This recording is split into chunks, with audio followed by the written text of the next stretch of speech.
Part 1. The Black Boar Inn, Samhain night, 11:11 p.m. to 1 a.m. The mountain road narrowed to a single strip of gravel before the inn appeared, half buried in fog, its thatched roof bowed like a beast waiting for the knife. The headlights cut through drifting peat smoke, lighting up the old sign that swung above the door, the Black Boar, estimated 1786. Dr. Finn O'Neill turned off the ignition. The engine ticked, cooling, and the silence that followed was enormous. He could hear the wind drawing a long breath through the heather, the faint ring of sheep bells somewhere below the hill, and the slow pulse of the inn's neon sign struggling to live. A single red lamp burned in the window. Beneath it, the shape of a man moved, pausing with a cigarette. Finn opened the car door. Cold air spilled in, wet, metallic, like something had been burned a long time ago, and the smell never left. He slammed the door, his breath rising in white curls. The path to the inn was a slick ribbon of stones, every step squelched with water. The door ahead glowed faintly amber. When he reached it, the man inside opened it first. "Ye took your time, Doctor," Seamus Doyle said. He had the shoulders of someone who'd fought more than one kind of war. His beard was black shot through with steel, his eyes the color of river glass. He flicked his cigarette into the dark. "Roads not kind to strangers after 11. Finn smiled thinly. "Neither are innkeepers, it seems." Shay's teeth flashed. "Come in before the fog learns your name." Inside, the inn was small but dense with history. The air smelled of turf smoke, salt, and something sweet underneath, like old fruit rotting in honey. Lanterns swung lazily from beams blackened by time. The wallpaper peeled in shapes that almost resembled faces. Behind the bar, Bridget Kerrigan stirred a pot on a range stove, her three-fingered hand moving with deliberate rhythm. She looked up once, eyes pale and sharp. "Guest, Shay?" "Scholar," Shay answered. "One of the Queen's clever lads from Belfast. Says he's studying the old stories." Bridget's mouth tightened. "Stories feed the hills, not the hungry." "I'll be here 2 nights at most," Finn said. His voice sounded too polite, too modern in the room. "I'm tracing ritual fragments of Tuatha De Dan and worship, oral accounts, song forms, burial rites. Just folklore." Bridget's spoon stopped moving. "Folklore doesn't hum after dark."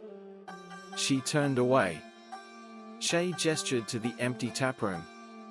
Only one table was set, a small round oak piece near the hearth, laid for one guest. A candle burned low, dripping onto a saucer. The wax was the color of old teeth. "Sit," Shay said.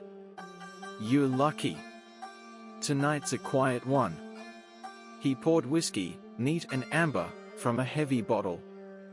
The label had been peeled off long ago. Finn took the glass but didn't drink. The flame bent toward him when he sat, as though drawn. On the wall behind Shay hung a framed photograph, 7 people around a table, their eyes blacked out with ash. Beneath the frame, carved faintly into the wood, Samhain, 1956. The photograph hummed. "Locals?" Finn asked. Shay shrugged. "Depends what ye call local." He reached under the bar, pulling out a bundle wrapped in oilcloth. He laid it on the table with care. The candle guttered. "Ye'll need to read this first," Shay said. "Rules. The Black Boar keeps them, same as it keeps the fire." Finn unwrapped the bundle. Inside lay a square of leather, yellowed and thin as onion skin. The edges curled in on themselves. Words had been carved, not written, carved, into the hide, the grooves filled with something that looked too dark to be ink. There were 7 lines, each numbered by a notch rather than a digit. Finn squinted to read them. Before he could, Bridget's voice came from the kitchen doorway. "Don't say them out loud. The walls remember." Shay shot her a look. She ignored it and crossed to the hearth, adding another lump of turf. Sparks hissed up, red against black. Every Samhain, she said, stirring the fire, this place eats a bit more of itself. Floorboards shift, stone sinks, glass clouds over. It's not age. It's appetite. Finn traced the edge of the hide with one finger. It felt warm. What is this made of? Best not to ask, Shay said. It's been the same since May's day. He said the name like it should mean something. Finn looked up. May? Shay smiled thinly. Mayor O'Rourke. The one who built the place and signed the compact. Died 56. Still pays her rent, though. The candle crackled. For a moment, Finn thought he saw movement inside the flame, like a face behind glass, pressed close. He looked away. And these rules, what happens if someone ignores them? Shay leaned close, the whiskey on his breath sharp as iodine. Break one rule, ye'll not die, he said softly. Ye'll feed and Gollum for 777 years. The way he said the word, and Gollum, felt heavy, old. The glutton. Finn gave a small, nervous laugh. That sounds mythic. Bridget's spoon struck the edge of the pot, ringing like a bell. It's not myth if it eats. The clock on the wall chimed once. The hands showed 12:01. Something in the wall sighed. Not wood, not pipes, something deeper, like stone exhaling. Shay stood. Midnight hour. Time for introductions. He lit another lamp, one that burned red instead of yellow. Its glow filled the room with a color that felt too alive. Bridget placed a fresh loaf of soda bread on the counter, then sliced it. Each cut was precise, almost ritualistic. Eat, she said. The bread keeps the rules from looking back. Finn took a piece, the crust flaking in his hand. It tasted of salt and smoke. Shay poured another glass of whiskey, setting it opposite Finn's on the empty table. For ho, he said. Finn blinked. Ho who? The lamp flickered. Something moved in the chair across from him, a distortion in the air, faint but definite, like heat rising off tarmac. Bridget muttered a word under her breath, Gaelic, sharp as a curse. The chair creaked. A woman's voice, soft and wet, rose from the empty space. I kept the rules. I paid in kind. Finn froze. The air thickened, pressing against his chest. Shay didn't move. May O'Rourke, he said. The founder. The first warden of the compact. Say hello, lad. Finn's mouth was dry. Hello. The voice sighed, pleased. The lamp burned steadier. Scholar, it whispered. You've come to ride us down. The words weren't sound, they were vibration, humming the walls, stirring the air. Yes, Finn said, barely audible. To understand. Understanding's a door, the voice said. And doors open both ways. The lamp went out. The room plunged into blackness, except for the red glow of turf in the hearth. The smell changed, earth and iron and the faint sweetness of rot. Shay's voice came out of the dark. Don't move, doctor. A faint scraping began beneath the floorboards, like nails or teeth. The whisper of shifting weight. Finn gripped the edge of the table. What is that? Listening, Bridget murmured. They want to know your name. The scraping stopped. The silence afterward was absolute. Then, from the walls themselves, so soft it could have been memory, came a whisper. Finian O'Neill. He hadn't told them his first name. The red light flared. The hide on the table pulsed once, like a heartbeat. New words carved themselves across the bottom line, wet and black. Rule 8, the one who knows the name may be chosen. Shay exhaled smoke through his nose. He said quietly. She's marked ye. Bridget crossed herself with her 3 fingers. Too late to leave now. Finn stared at the rules, the letters still glistening. The walls whispered again, a sigh of many voices breathing in unison. Welcome home, Warden O'Neill. The Black Boar Inn, Samhain night, 1:43 a.m. The inn never fully slept. Even when silence fell, something under the boards kept breathing. Finn lay on the narrow bed in the guest room upstairs, his notebook open beside him. He had tried to write field notes, impressions, a sensible anthropology, but the words came out strange, doubled, as if someone were echoing him half a syllable late. The fire in the small grate had died to its bones. From below came the rhythm of a single clock that didn't tick so much as pulse. He sat up. The window was fogged, inside and out. Through the blur, the car park beyond looked empty except for the dark outline of the peat hills. Every so often a red spark glimmered in the mist, reflection or eye, he couldn't tell. Then a knock. Not at the door. The window. 3 slow taps, deliberate. Fingernail on glass. He froze, the skin on his arms tightening. Wind, he told himself. Branch, maybe. There were no trees. Another knock. Louder. The rhythm precise, as if the thing outside were learning to keep time with his heart. Finn stepped forward and wiped a circle clear in the condensation. Nothing. Just the vague movement of fog. Yet the glass felt warm beneath his hand. When he turned, the reflection in the window still faced outward. He found Shay downstairs, half asleep in a chair near the hearth. The man's revolver sat open on the table, cleaning rag beside it. Could you check the lights outside? Finn asked. Shay didn't open his eyes. They won't help ye now. Once she knocks, lights just invitation. She? Shay leaned forward, elbows on knees. Bean grain. Comes for the ones the house chooses first. Sometimes she just looks. Sometimes she drinks. Finn tried to laugh, but it died halfway. This is, you talking about a legend. Shay's grin was all teeth. Then pray to your footnotes. He motioned to the counter. Coffee still warm. Pour her a cup.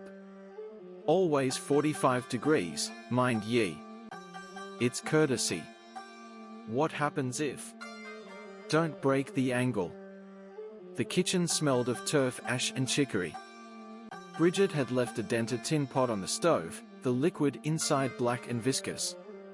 Finn found a cracked mug and poured carefully, tilting it by degrees as instructed. Steam rose, twisting like smoke from damp wood. The window over the sink rattled once. Then stopped. He carried the mug to the front bar and set it on a table near the wall. The air seemed thicker here, the shadows arranged with intent. A single chair faced him across the table. Empty, at first. Then the cushion sank, slow and shallow, as if accepting weight. The temperature dropped so sharply his breath turned white. From the chair came a faint creak of movement, and the smell of iron, old and sweet. When the lamplight flickered, she appeared. An elderly woman in a shawl the color of coal dust, skin gray and waxen. Her hair hung damp and thin, black at the roots, white at the ends. Her mouth, when she smiled, was full of iron teeth, each one catching the light like a blade. Evening, child, she said. Her voice rasped like slate scraping slate. It's been long since the inn kept a scholar. Finn couldn't find his words. The room felt smaller, pressed inward around the table. She gestured at the mug.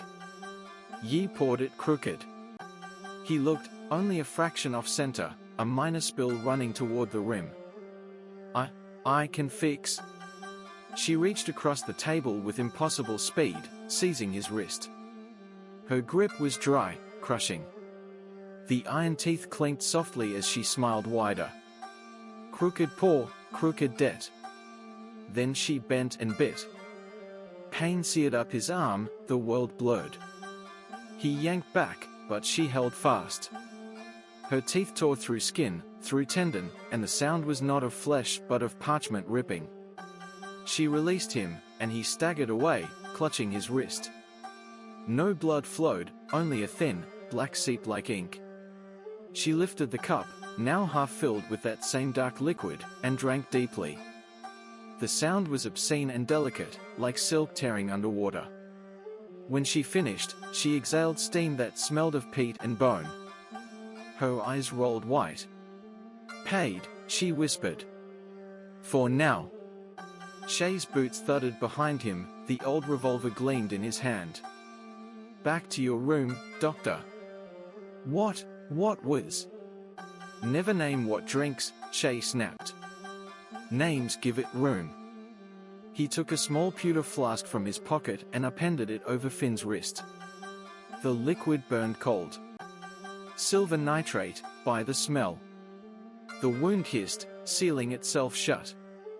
Beneath the skin, the veins darkened, tracing sigils up his forearm. Bridget appeared from the kitchen doorway, face pale. "She bit deep?" Finn nodded mutely. "She crossed herself." "Then the inn knows your blood now." The clock struck once, 1:44 a.m., and the walls pulsed again. Upstairs, Finn washed the wound in the sink until the water ran clear. The mirror above the basin shimmered, fog-forming words that vanished too quickly to read. When he looked closer, his reflection had changed. The eyes were wrong, paler, older. The mouth smiled before he did. A sound from the hallway, scraping, like claws on wood. He turned the lock. The handle twitched once, then stilled.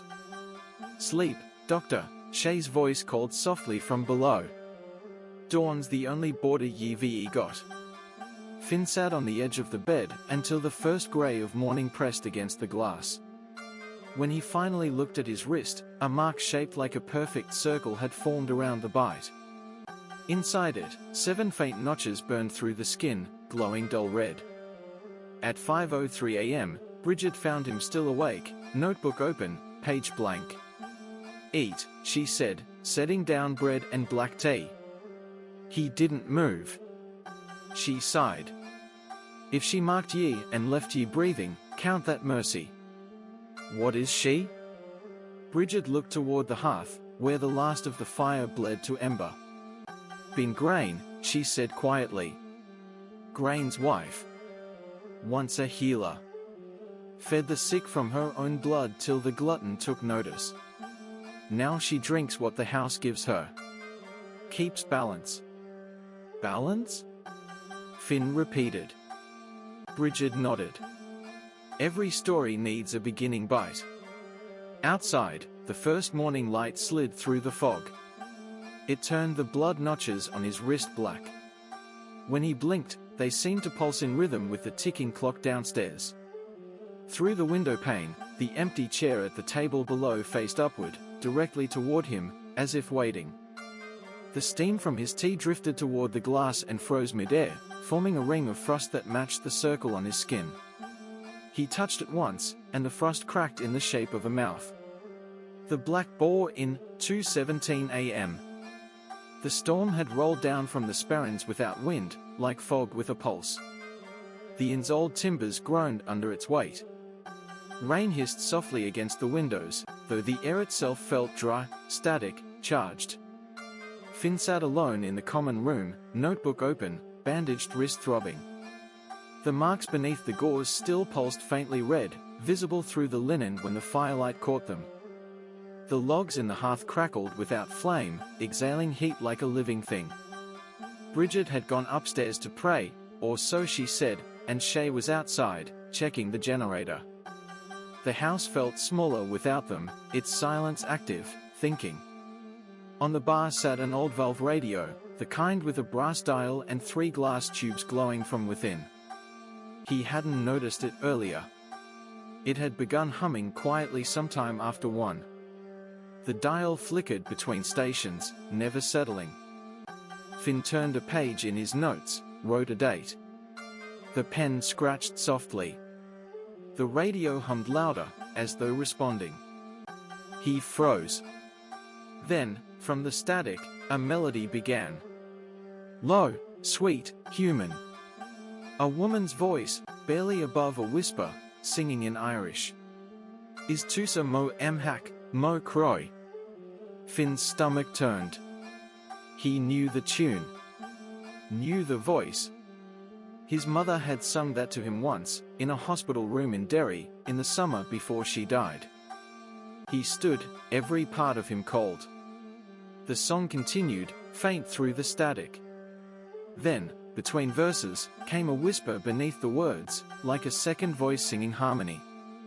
He leaned closer. O'Neill, O'Neill, Finn O'Neill. He stumbled back, knocking the chair over. The voice had said his name. The radio crackled, and the song modulated, becoming clearer, stronger, as though the distance between the living and the dead was shortening note by note. Shay, he called. His voice felt wrong in the air, too soft, too swallowed. No answer. The hum shifted, deepened. The radio's tubes glowed brighter, orange shading to red. The wood casing creaked, heat radiating from it in slow pulses. The song changed. Now it wasn't his mother. The voice was older, rougher, with too many tones woven through it. Dozens of voices, layered and bleeding into one. Names are doors. Names are keys. The gauze on his wrist grew damp. He peeled it back. Thin copper filaments had erupted from the wound, metallic veins, twisting like living threads, pushing upward. When he touched one, it sang faintly, vibrating with the same pitch as the radio. No, he whispered. He grabbed the table knife and sawed at the wires. They didn't cut, they tightened, sinking deeper into the skin, threading along his veins toward his throat. He gagged, stumbled toward the sink. His reflection in the window stared back, eyes dark, mouth open, lips moving out of time with him. The song reached a crescendo. The ones we call, the ones who sing. He could feel something coiling in his throat, pressing against the roof of his mouth. A thin taste of metal, of rain. The radio gave a sharp pop. Finn screamed, not from pain, but from the pressure. Something was growing there, forcing its way upward. He fell to his knees. When the sound came, it wasn't human. A wire the width of a thread slithered from between his lips, slick and glinting, curling into the air like a serpent. It trembled to the rhythm of the song. Bridget's voice snapped behind him, "Don't answer it." She was at the doorway, shawl wrapped tight, a silver knife gleaming in her one good hand. She moved faster than he thought possible, slashing the air between him and the radio. The wire hissed like a cut nerve, shriveling. Shay followed, boots heavy on the floorboards. He grabbed Finn by the shoulders, forcing him upright. Hold still. He pressed the flat of a small blade, silver and etched, with runes along the wound. The smell of burning copper filled the air. Finn screamed, the sound ragged. Black fluid seeped from the wound, thick as oil.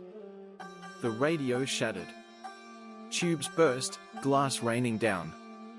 For a heartbeat, all sound vanished, no rain, no breath, no fire. Then came a low, collective moan, rising from beneath the floorboards. Another singer, the voices whispered. The song remembers. Bridget muttered a prayer in Irish and slashed the air again, making a cross with the blade's smoke. The sound retreated, layer by layer, until only silence remained. They sat him at the hearth, wrapped in blankets. Bridget rubbed ointment on the wound that smelled of peat and metal. Shay poured whiskey, uncharacteristically quiet. What was that? Finn asked. His throat hurt. He could taste iron. Bridget's gaze didn't leave the flames. Amran na mab, she said. The song of the dead. The ones below try to remember themselves. Every Samhain, it finds one voice that still echoes the living. Shay downed his drink. "It's a roll call," he muttered. "Names of the next year's dead." "And if someone sings along," Bridget said, glancing at Finn, "they start the verse early." Finn stared into the fire. For a moment, he thought he saw faces in it, thousands, their mouths moving soundlessly. His hand trembled. He picked up his pen and wrote without thinking. "O'Neill blood, sweetest since 1956. The words weren't his. The ink bled blacker than it should. He looked up. Bridget and Shay were gone. Only the hearth remained, and the faint sound of a woman humming in the next room. He knew that tune. He'd always know it. 3 a.m. The inn was quiet again. The mark on his wrist had changed color, from red to copper. He turned it under the lamplight, and for an instant, he saw not his reflection but his mother's face, pale, smiling, eyes full of something like apology. He blinked. The glass only showed himself. But the mouth moved anyway. "Sing, my son." Part 2. The Black Boar Inn, November 1st, 2:33 a.m. By the time the rain stopped, the inn had changed its breath. Finn noticed it first in the sound. Every creak, every slow settling of the beams came half a second late, as if the walls were echoing themselves. The hearth still burned, but the heat no longer reached his skin. The fire only looked warm. He stood, dizzy. His throat still stung from the night's ordeal. Bridget had gone to fetch more bandages. Shay had vanished upstairs to check the fuses. The silence they left behind wasn't empty, it was expectant. Finn wandered toward the dining room. His steps seemed louder than they should have been, each footfall repeating softly from under the floorboards. The air grew colder as he entered. The tables were set for breakfast, though it was still hours before dawn. White cloths, pewter cutlery, 7 tables exactly. Only one candle burned, near the far end. And someone was sitting there. A girl. She couldn't have been more than 7 years old. Pale hair, bare feet, nitrous white as linen. She swung her legs beneath the chair, humming tunelessly. Finn stopped at the doorway. "Hello," he said softly. "You shouldn't be here, love. The inn's closed." She tilted her head without looking at him. "This is our table." He frowned. "Yours?" "The 7th. Her voice carried the stillness of the bog, flat, soft, and wet underneath. He approached slowly, the boards groaning under his weight. "What's your name?" The girl smiled. Her teeth were too small, too even. "Aisling." Something rustled beneath the tablecloth. Finn stopped. "Are you alone, Aisling?" She shook her head. "No." The candle on the table flickered, bowing to some invisible draft.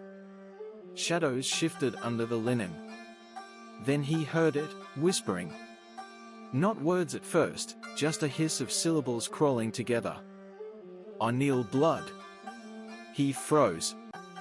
The whisper became a chant, low and sweet, led by several voices. "Sweetest since 1956. The girl giggled. "They like you." He crouched slightly, gripping the edge of the table. "Who?"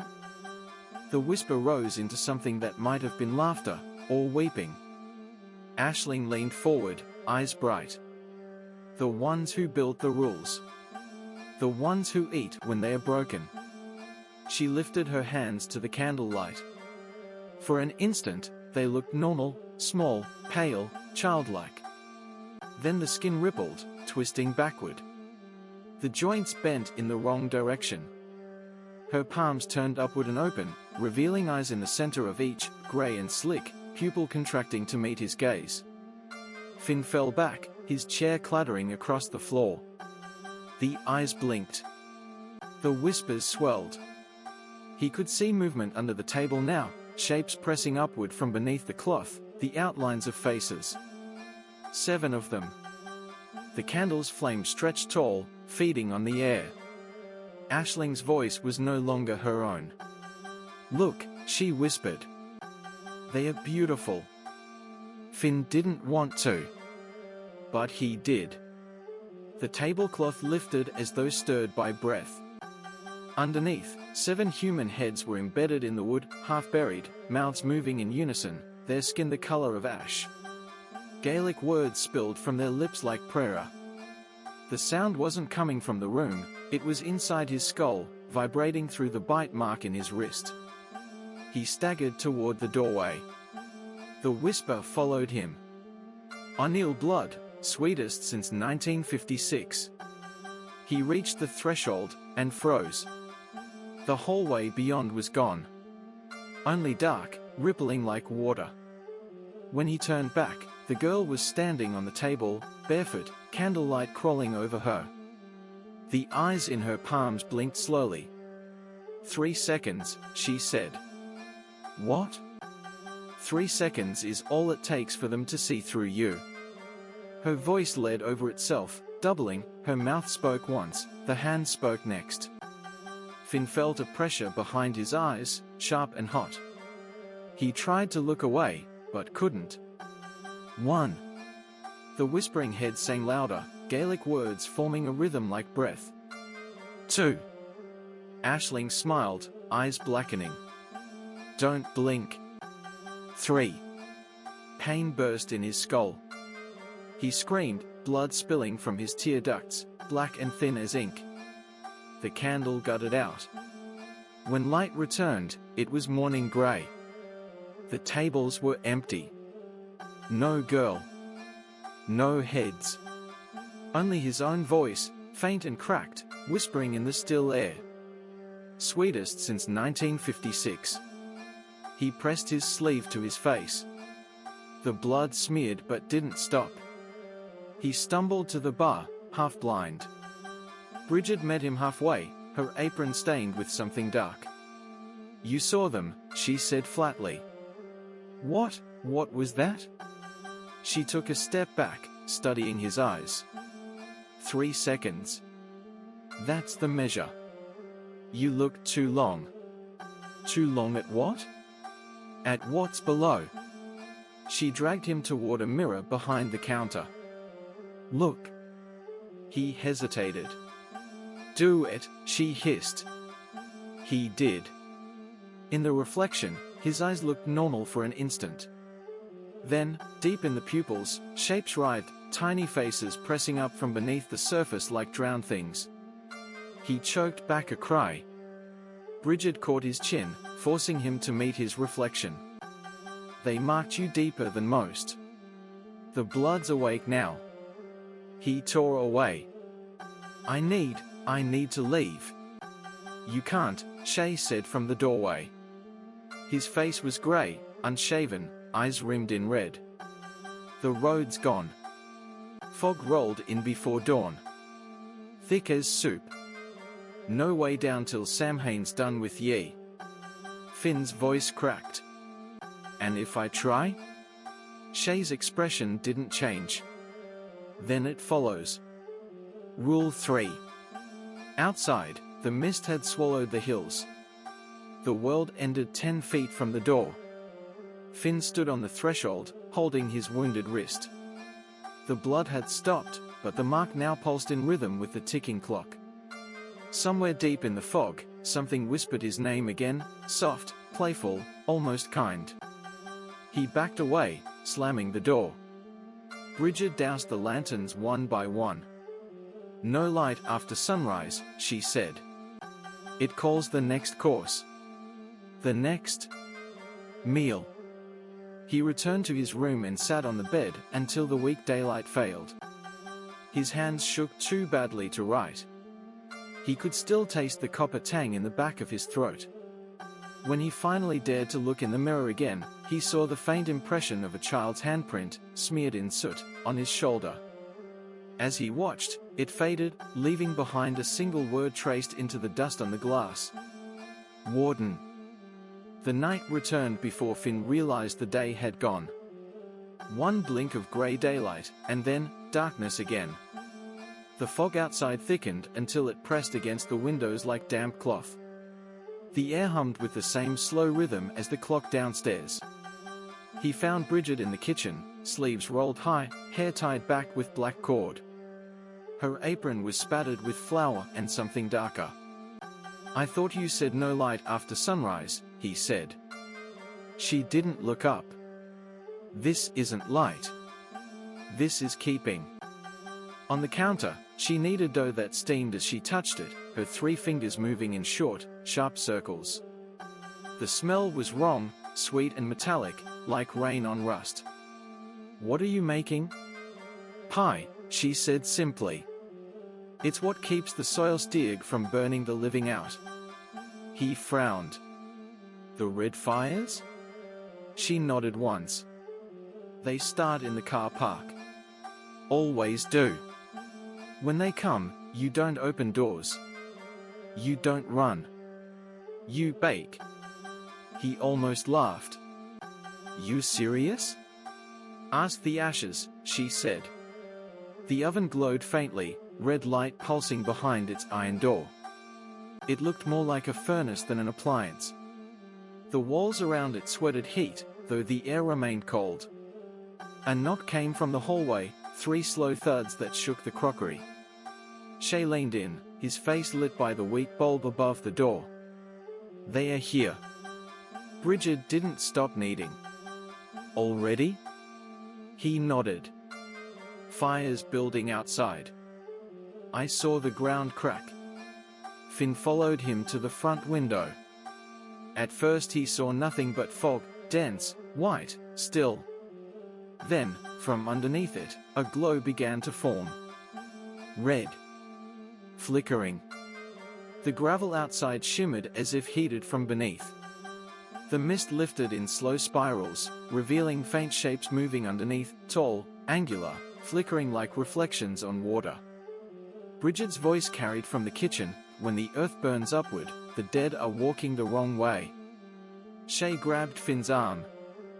Back. Away from the glass. The light intensified until the entire car park pulsed like a furnace. Something was forming in it, flames that weren't flames, twisting themselves into pillars, stretching into figures. They didn't move like people. They flowed, elongated and weightless, their edges blurring into smoke. One turned toward the inn. Its face was a blank red oval, smooth as molten glass. Finn stumbled backward. "What are they?"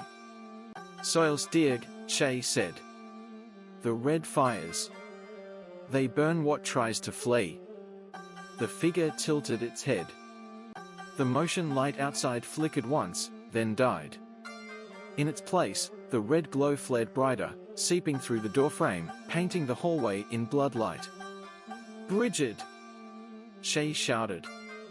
"Now!" The oven door clanged open. A blast of air hit the room, hot, dry, the smell of earth and old blood. Bridget lifted the pie from the counter. It smoked where she touched it. The crust shimmered as though alive, veins of dark fluid pulsing beneath the surface. She muttered under her breath, Gaelic words that rolled like stones down a hill. Finn caught a few, fire within fire, flame within bone. She sliced her thumb across the edge of the counter, letting the blood fall in a thin line down the crust. The pie hissed, the red seeping through like ink in water. Shay watched from the doorway. "You sure it'll hold?" "It will if he watches." She looked at Finn. "You've been marked, Doctor.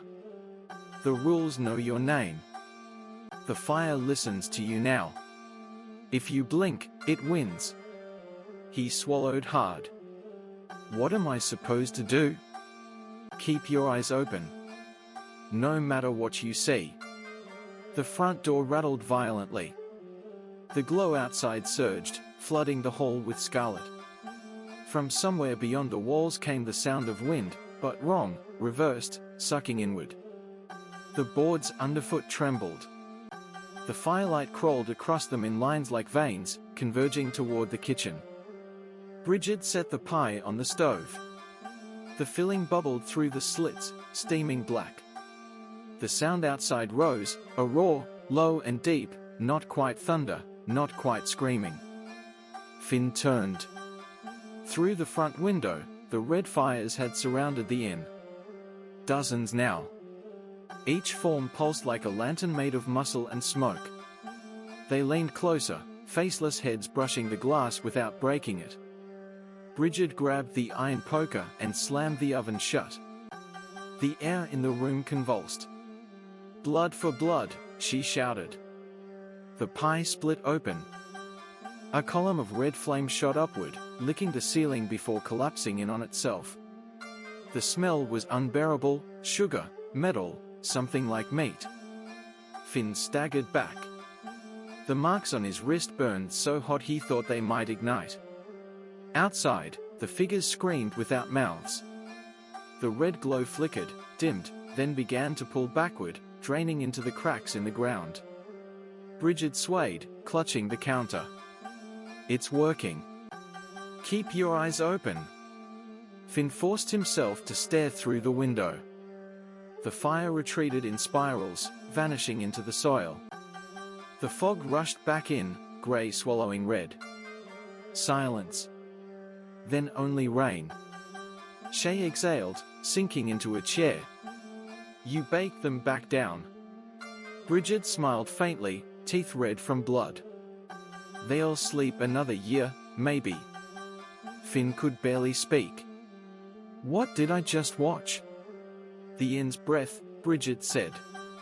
"It burns what tries to run. Every Samhain, someone tests the border. Tonight, the border burned first." Shay stood, stretching his back. "Next time, they'll come through the floor." Finn stared at them both. "You talk like this is normal." Bridget laughed softly. "There's no normal, Doctor.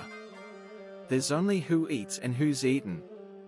The oven door creaked open on its own. Smoke curled from within, spelling faint letters in the air before fading. Finn caught the last of it. He watched. Bridget looked at him. "Then it's true." "What is?" "You're bound now. The fires marked you, same as the bite." Shay placed a heavy hand on his shoulder. "Wait." The glutton keeps his feeders close. Finn felt the heat fade from his skin. He looked down at his wrist. The mark had spread, branching like veins of coal. Outside, the fog began to move again, slower this time, like breath turning inward. Bridget whispered, "When the smoke sinks, the feast begins." He didn't sleep. At dawn, or what passed for it, the air smelled of burnt sugar and peat. The car park was unscathed, though the gravel was streaked black where the fire had been. In the middle of it sat the pie tin, clean, empty, steaming in the cold. Finn reached for it, but the metal burned his hand. When he turned it over, he found words scratched into the bottom in Gaelic, still smoking faintly. "Eyes open. Mouth closed. Next fire feeds the keeper." He didn't know what that meant. But the house seemed to. From deep within the walls came a soft, wet sound, like something licking its lips. The Black Boar Inn, November 1st, 3:33 a.m. The rain stopped again. Not gently, but all at once, like a curtain pulled down. The silence that followed was wrong, too thick, too deep. A kind of silence that seemed to listen back. Finn sat by the hearth, staring at the coals. They glowed like dying eyes, sinking into ash.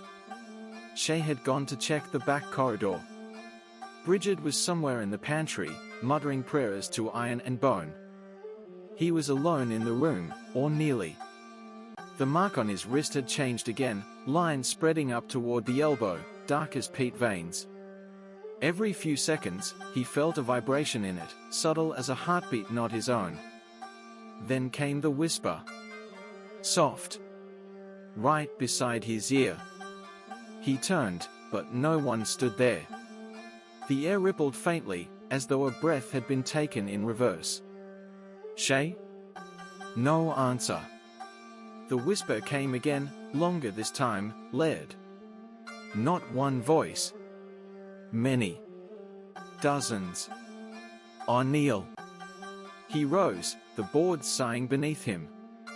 The sound seemed to travel under his feet, like something moving inside the wood, tracing his steps. He crossed the hall to the dining room. The candles there were unlit, yet light flickered faintly across the tablecloths, grey and thin, like moonlight reflected through fog. The floor was breathing. He froze. He could see it, the planks shifting up and down in small, shallow motions, the way lungs rise and fall. Dust lifted with each breath. Finn crouched slowly, placing a hand on the boards. They were warm. And beneath them, a pulse. Something knocked from under the floor. Once. Twice. Then hundreds of knocks, overlapping, forming rhythm. The whispers grew louder. N.A. Macaulay, the echoes. The planks trembled. His hand sank slightly as though pressing into damp earth. A thin crack split across the grain, spreading fast. "Bridget," he shouted. The boards burst. A blast of cold air flooded upward. The dust didn't rise, it fell, sucked into the gap. The room's temperature dropped in an instant. From the crack, vapor poured out, grey and heavy, coiling like smoke underwater. Within it, shapes began to take form. Hands. Faces. Fragments of mouths. They weren't solid, more impressions of the living, peeled away and stretched thin. Their edges wavered, dissolving into trails of fog. They moved with the rhythm of breathing.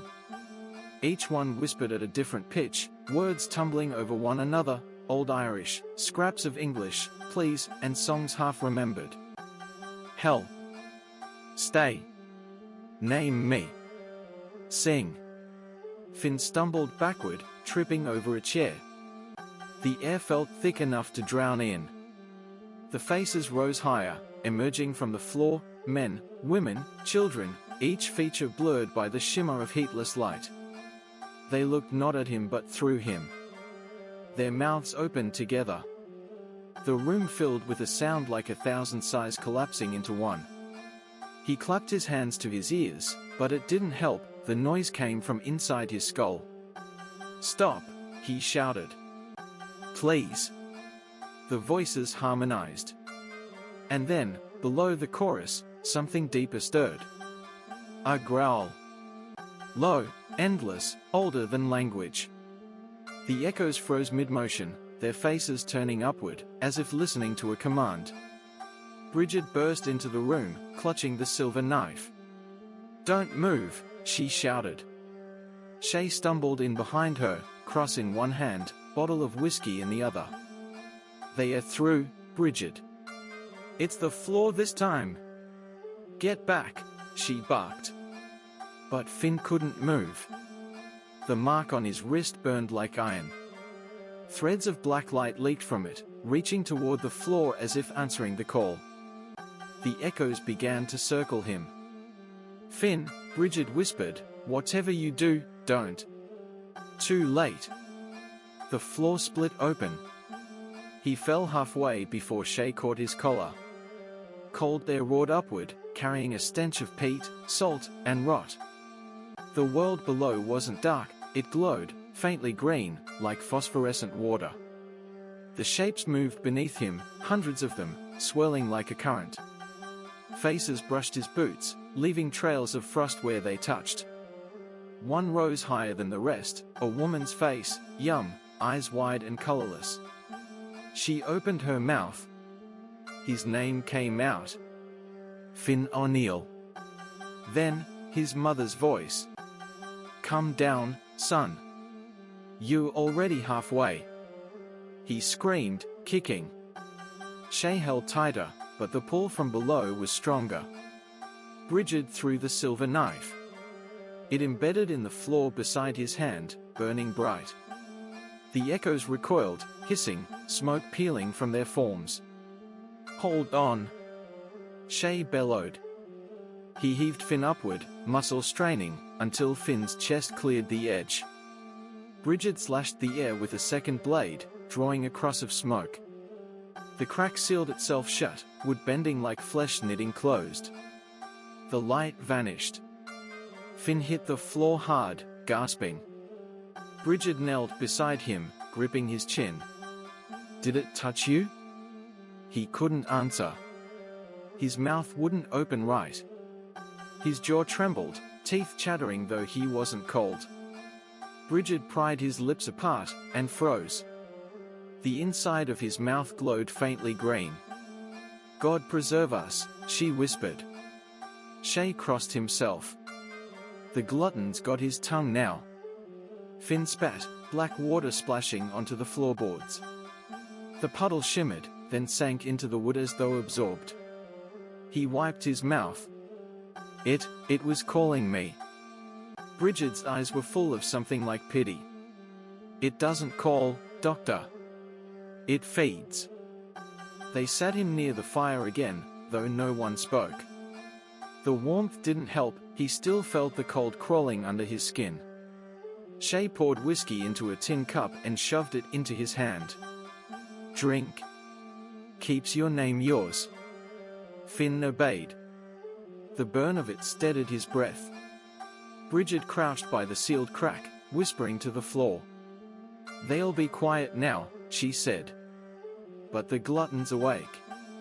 The next name's his to take." Finn looked at her sharply. "Next name?" She met his gaze. "You'll see. They always do." The firelight flickered, then dimmed. For a second, all three of their reflections appeared in the window glass. Then a fourth joined, taller, darker, standing behind Finn. Shay saw it too. He swore under his breath, reaching for the knife. But when he turned, there was nothing there. Only the faint echo of a whisper, fading into the walls. "Hungry." The clock struck 4. The sound didn't fade, it echoed, each chime repeating softer and softer, as if being carried deeper underground. Finn stared at the hearth. The ash there was shifting, rising in tiny waves. "Bridget," he said quietly. "The floor's breathing again." She looked down. The boards had begun to move. But this time, they weren't rising. They were swallowing. Shay grabbed his arm. "To the cellar. Now." They ran, the house groaning around them. Each step was answered by another, from underneath. When they reached the kitchen, the oven door swung open on its own, releasing a breath of cold air. Bridget hissed. "It's not done feeding." The cellar door yawned at the end of the hall, black and wet-looking. Finn hesitated. "Down there?" Shay nodded grimly. "If it's coming for us, we might as well meet it where it sleeps." Bridget clutched her knife tighter. "Then we better bring a gift." She looked at Finn. The glutton always remembers who fed him last. Part 3. The Black Boar Inn, November 1st, 4:44 a.m. The cellar door was colder than stone. Finn's fingers stuck to the latch when he gripped it, the metal damp and biting. The hinges screamed once when he pulled. Then silence again, thicker than breath. A stairwell spiraled downward, narrow and steep, cut straight into the earth. No lights, no railing, just a black shaft swallowing the glow from the hall. Bridget handed him a lantern, its glass darkened with soot. The flame inside shivered but didn't die. "Keep it low," she warned. "The deeper we go, the more it hates to be seen." Finn hesitated. "It?" Shay's hand on his back pushed him forward. "Move, Doctor. The floor upstairs is cracking again." He went first. The air thickened with each step, moist, metallic, like something had been bleeding slowly down here for decades. The lantern cast narrow blades of light, cutting across the walls. Bones. At first he thought they were roots, knotted and pale, running through the packed earth. But the closer he looked, the more the shapes resolved: ribs, femurs, vertebrae, hundreds of them, woven together like wicker. They weren't stacked. They were grown. The walls pulsed faintly. "Mother of Christ," Shay muttered behind him. Bridget pressed a palm to the bone nearest her. "It breathes." Finn's heart pounded. "Whose are they?" "All who broke Rule 1, she said. "Those who didn't listen when May said, 'Never light the black candle.'" The air trembled. The lantern flickered low. Something stirred below them, slow, massive, like the roll of a distant tide. Finn gripped the lantern tighter. "How far down does this go?" Bridget smiled thinly. "All the way through." They reached the bottom. The stairs ended in a long, vaulted chamber, low enough that Shay had to stoop. The floor wasn't stone, it was more bone, polished smooth as marble, each piece carved with names and dates. Finn knelt. The script was Old Irish, etched deep and darkened with something not ink. He traced the nearest letter and flinched. Warm. The grooves still wept faintly. He lifted the lantern. The chamber stretched beyond sight, ribs arching overhead like the belly of some buried beast. In the center stood a table of stone, or something pretending to be stone. The surface glistened. On it lay an open book, bound in leather the color of dried blood. The smell of salt hit him. His stomach turned. Bridget crossed herself. "The Codex," she whispered. "May's rules. Every one paid for in blood." Shay glanced at Finn. "You wanted to study folklore, Doctor. There's your thesis." Finn stepped closer. The book's pages moved in a wind that wasn't there, whispering softly. He leaned in. The handwriting changed with each line, different styles, different centuries. Each entry was a rule, numbered but uneven, some crossed out, others rewritten. He read aloud without meaning to. Rule 1, never invite what already knows your name. Rule 2, feed the silence, or it feeds you. Rule 3, fire remembers the mouth that called it. Rule 4, if the mirror delays, the body lies. Rule 5, the keeper chooses who is kept. Then, blank space. A line freshly written in wet red. Rule 6, O'Neill blood binds the cellar awake. His breath hitched. This wasn't here before. Shay's knife scraped the table's edge. It writes itself when the blood fits. Bridget stared at Finn's wrist. The mark there was glowing faintly, light pulsing through the veins like molten copper. "Step back," she said. He didn't. He turned another page. The parchment shuddered under his touch, then bloomed with new words, letters forming themselves, curling into shape like insects crawling from eggs. Rule 7, when he reads, the glutton sees. The air thickened. A deep groan rolled through the floor. Shay grabbed Finn's shoulder. "Put the damn light out." Too late. The lantern flared bright, then shattered. Darkness poured in like water. The sound that followed wasn't a roar, it was hunger made audible, a low endless inhale that pulled the warmth from their skin.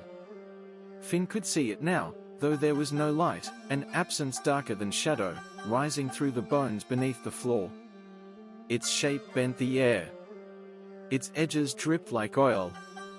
The mouth. It wasn't a face, only a vast hollow opening in the world, rimmed with teeth made of old bone. The chamber shook. The codex slammed shut, bleeding at the seams. Bridget shouted over the noise, voice raw, "He's seen you, Doctor. You've woken him." Finn stumbled backward. The floor gave way under his feet for a heartbeat, then solidified, sucking at his boots as though refusing to let go. "Run!" Shay bellowed. They ran. The bones beneath them clattered, rearranging like vertebrae underfoot. The stairway ahead twisted, narrowing, walls flexing inward. Something followed. He could feel it behind him, not chasing, but drawing him closer. The air vibrated with whispers, names, centuries of them, all ending with his. They burst through the cellar door into the kitchen. The boards upstairs were cracking again, heat and cold wrestling in the air. Finn slammed the door, bracing it with a chair. The wood bulged inward once, twice, then stilled. Bridget leaned against the counter, gasping. "He's awake. The glutton's awake." Shay wiped sweat from his brow. "We buy time, that's all." Finn stared at his wrist. The mark was no longer a mark, it had spread to his palm, curling into symbols that matched those carved in the bone. He felt something moving beneath the skin, slow and patient. Bridget saw it. "He's riding through you now." Finn whispered, "Riding what?" She didn't answer. She didn't have to. The walls of the kitchen were whispering again, faintly at first, then louder, dozens of voices blending into one, speaking in perfect Gaelic. Rule 8. The one who feeds may choose who is devoured. Shay froze. "That's not written." "It is now," Bridget said. They all turned toward Finn. His hand, still glowing, had pressed itself against the door. Lines burned into the wood beneath his palm, letters forming as if branded from within. He pulled away. The words remained. "He chooses." The inn fell quiet again. Only the wind outside moved, soft against the walls. Finn sank into a chair. The light flickered overhead, steady, then dim. His reflection in the window stared back half a second too late. Bridget whispered, "You're not just marked anymore, Doctor. You are." He looked at her, voice trembling. "To what?"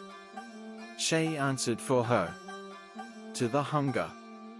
Outside, the mist began to thin, just enough to show the outline of the mountains beyond. Dawn wasn't far. Bridget lifted her knife. "We've got till sunrise. After that, the rules start again." Finn closed his eyes. The darkness behind them was not empty. It pulsed with a slow, deep rhythm, like a heartbeat beneath the world. A voice, his own, spoke from somewhere below his ribs. "Run, or rule." He opened his eyes. The cellar door was bleeding.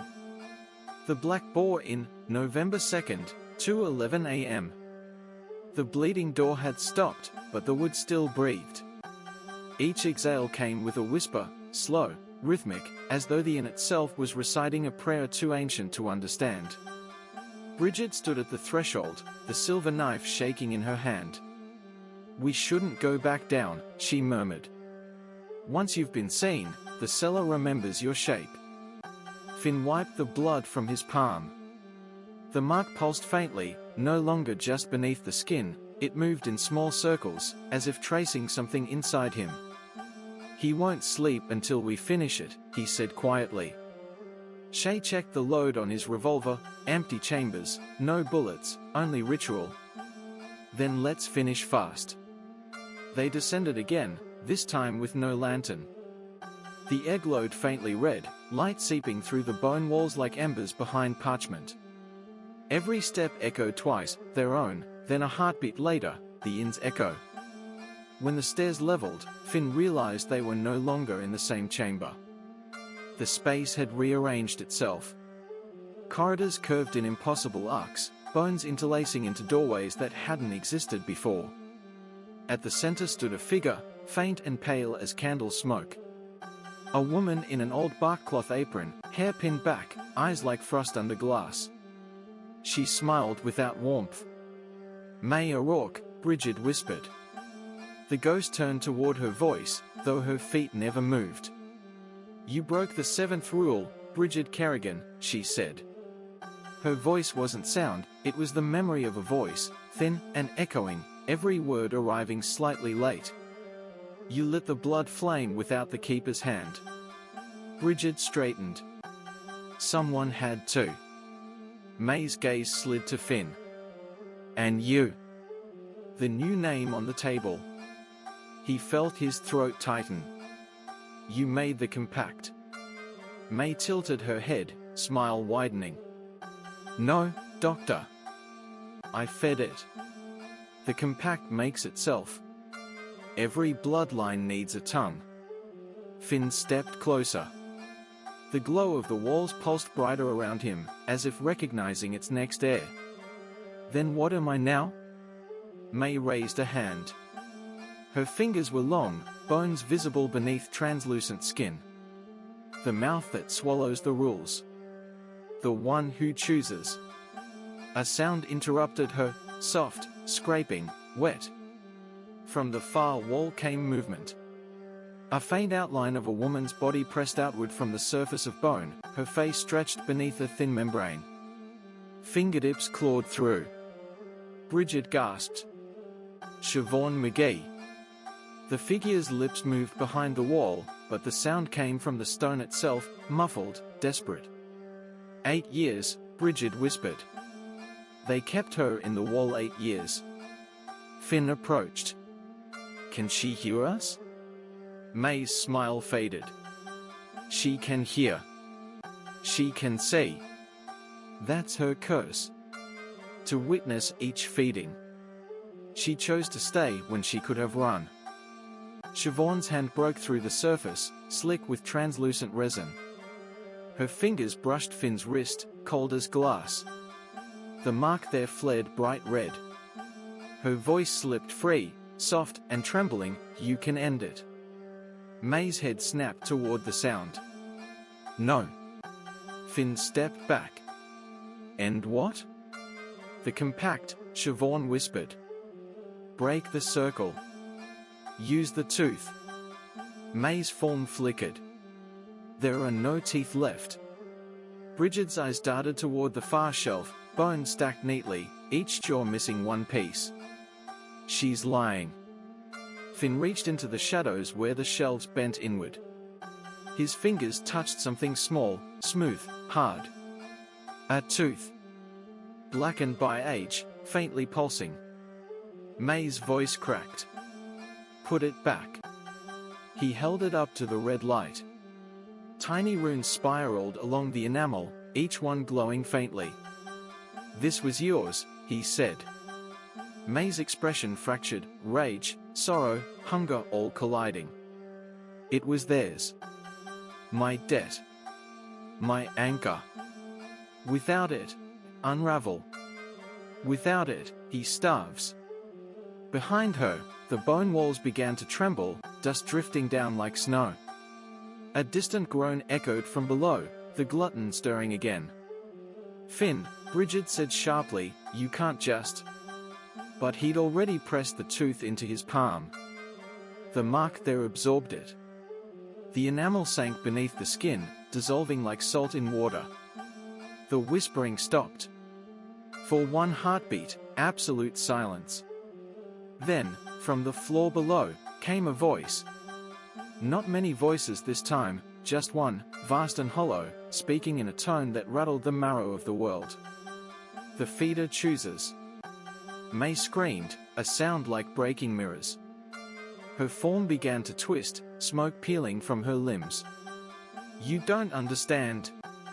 Without me, it won't stay buried. Finn staggered backward. Then let it rise.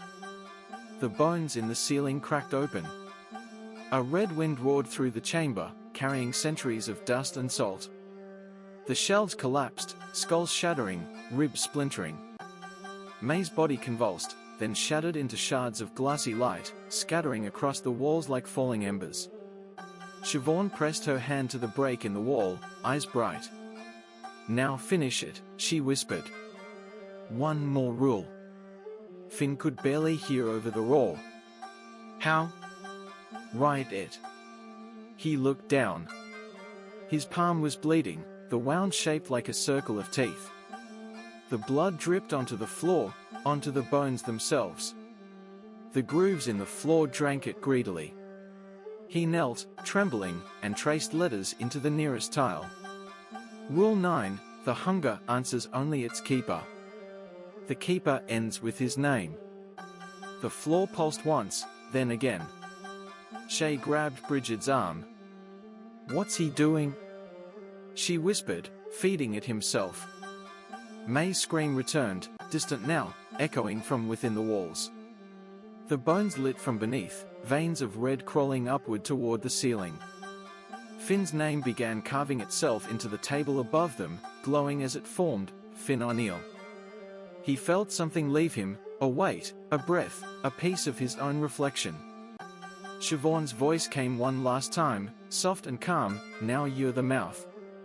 The light went out. When Finn opened his eyes, the chamber was still. The walls no longer moved. May's shape was gone, only a faint outline burned into the bone. Bridget touched his shoulder. "It's done." But he wasn't sure. The tooth's mark had vanished, yet the silence around him felt too deep. The kind of quiet that breathes after swallowing. Shay looked at him warily. "You all right, Doctor?" Finn nodded slowly.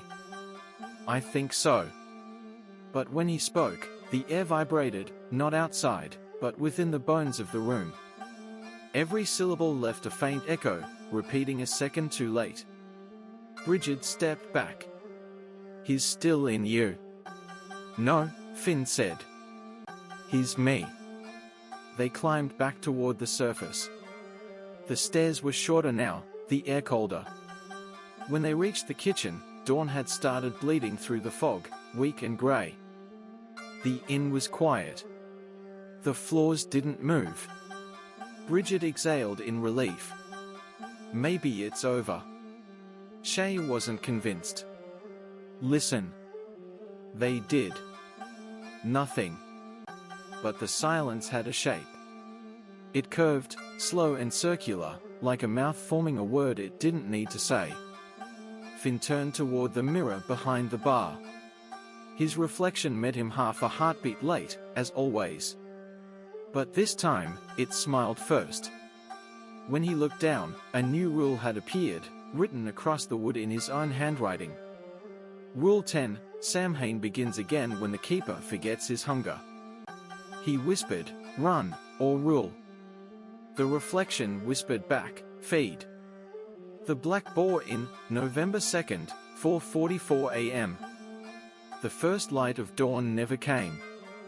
It should have. Finn could feel its nearness, pressing weakly against the horizon, but the sun refused to breach the fog. The mountains outside Kilmaoil were silhouettes only, their edges trembling as though underwater. Inside the inn, everything had gone unnaturally still. The ticking clock had stopped. The air no longer carried the scent of peat or whiskey, only something faintly sweet, like rotted blossoms or old blood turned to sugar. Finn stood at the bar, staring into the mirror that didn't quite keep up with him. His reflection blinked slower, smiled longer.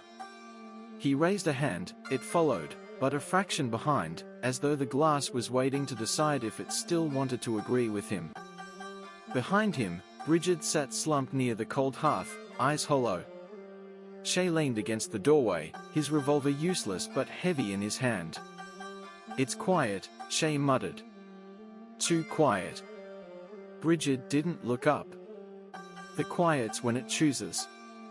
Finn turned from the mirror. "It?" "The hunger," she said. "The glutton. You bound it, but bindings need breath. Blood. A name." Her eyes flicked toward his marked wrist. "It has yours now." He looked down. The mark had spread further, curling around his palm like ivy. When he flexed his fingers, the skin shimmered faintly, the veins pulsing red. "I wrote the last rule," he said, voice low. "It should have ended there." Bridget gave a dry laugh. "You can't end what feeds." You just decide who it eats. Shay stepped forward. We could burn the place. Bring the roof down, crush every damn bone in this inn. Finn shook his head. Fire's part of it. It doesn't kill. It cleanses, resets. Then what in God's name will? Finn met his eyes. Dawn. Shay frowned. Then where is it? Finn glanced toward the window. The fog had thickened again, pulsing faintly red from within. Shapes moved behind it, thin and tall, reflections of the red fires, pacing the edge of sight. Bridget rose slowly, her knees creaking. It's waiting for your choice, Doctor. My choice? Who stays? Who feeds? The floorboards creaked. Not from footsteps, from breathing. The inn inhaled. The walls flexed, wood swelling like a lung. A whisper came from the floor, keeper. Shay swore under his breath. No. Not again. The whisper grew louder, circling the room. Keeper. Choose. Bridget took a step toward Finn. If you don't name someone, it'll take all three. That's how the compact keeps balance. Finn's heart hammered. There has to be another way. She looked at him with something like pity. There isn't. May chose once. I chose once. Now it's your turn. Shay's voice hardened. Then name me. I'm already halfway to hell. No, Bridget snapped. He can't choose you. The hunger doesn't eat the willing, it eats the ones who still fear it. Her gaze met Finn's. And it's starving. The floor rippled. A dark stain spread across the boards beneath them, circular, widening with every breath. Inside it, faint shapes moved, hands, faces, the remnants of the echoes. Finn backed away, his shoulder hitting the wall. The whisper turned into a chorus, echoing his name over and over, O'Neill. O'Neill. Keeper. He shouted, "Stop it!" The voices obeyed. The silence that followed was worse. Bridget's knife clattered to the floor. It listens to you now. That's your curse. Whatever you command, it does. Finn's reflection moved in the glass again, slightly too late. Its mouth was already open, speaking before he did. Feed it. He shook his head. No. Shay stared. Doc, your reflection just. I said no. The boards groaned. A deep crack split across the floor, glowing red beneath. Bridget's eyes filled with tears. If you don't give it a name, it'll take yours again. And next Samhain, it'll choose for you. Finn pressed both hands to the bar, trembling. You said May made the first compact. Bridget nodded slowly. 1956, she fed it to keep the door shut. Then maybe it's time to open it. The floor burst upward. A blast of hot air knocked Shay against the wall. The red light seared the room, burning through the fog outside until everything beyond the window turned black. In the center of the floor, a hole yawned open, perfectly round, rimmed with bone. It wasn't a mouth this time. It was an eye. It blinked once. Finn stepped forward, the light crawling up his legs. His shadow stretched behind him like a second body, twitching. Bridget screamed, "Don't you dare!" He didn't answer. The air around him vibrated, thick with whispering. He could hear May's voice again, soft and close, "Run, or rule." He took one more step, and the light touched his hand. The mark blazed red, lines of blood rising from his skin like script. He whispered, "Rule 10, the keeper feeds himself." The floor answered with a sound like a sigh. Bridget lunged, but Shay caught her. "Let him," he shouted. "He's ending it." Finn spread his arms as the light rose around him, swallowing his outline. His voice echoed, doubled by the inn itself. No more blood. No more compact. Only me. The red glow condensed into a spiral, folding inward. The eye blinked again, slower this time, and closed. The boards sealed over it, blackening. The whispering stopped. Silence. Bridget fell to her knees, sobbing. Shay dropped his knife, breathing hard. The air smelled like rain again.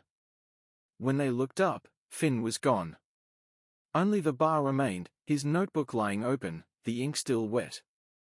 On the page was a single new rule, written in neat red letters. Rule 11, the keeper walks the dawn. Outside, the fog finally broke. The first sunlight touched the hills, weak and gold. Birds began to sing. Bridget stumbled to the window, eyes wide. It's over, she whispered. Shay looked doubtful. For now. She turned back toward the bar, and froze. In the mirror, Finn stood behind the counter, smiling faintly. He wasn't there in the room, only in the reflection. He raised a glass. Bridget whispered, Finn? His reflection spoke, lips moving a second late. Samhain begins when hunger wakes. Then the glass cracked from within, a thin red line bleeding through it like a vein. The dawn dimmed slightly, as though something vast had inhaled just beneath the surface of the world.